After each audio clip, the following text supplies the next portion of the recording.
Pour sauver, déloger, pour sécuriser, c'était important pour nous d'arriver à cette phase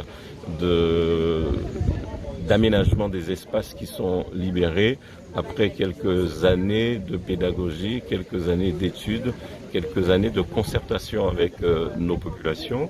Nous avons souhaité aujourd'hui avoir cette visite de terrain, mais surtout signer cette convention qui nous permettra de mieux aménager les espaces qui ont été libérés et faire de sorte que ces espaces soient rendus au public tout en préservant la sécurité de chacun. J'imagine que ça n'a pas été facile finalement, puisque j'ai cru comprendre qu'il y a un certain nombre de familles qui résistent toujours. Oui, forcément, vous savez, c'est une opération qui est très humaine.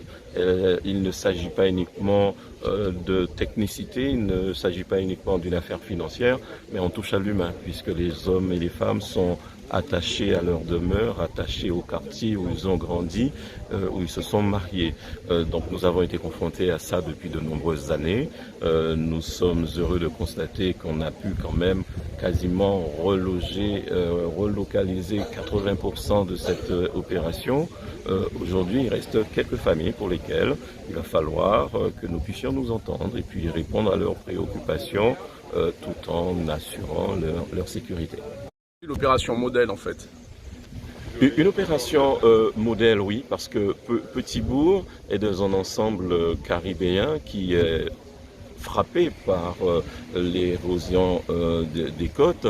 Et puis Petit-Bourg est l'une des 17 villes de Guadeloupe à être en souffrance, puisque nos populations sont véritablement en souffrance, dans la peur.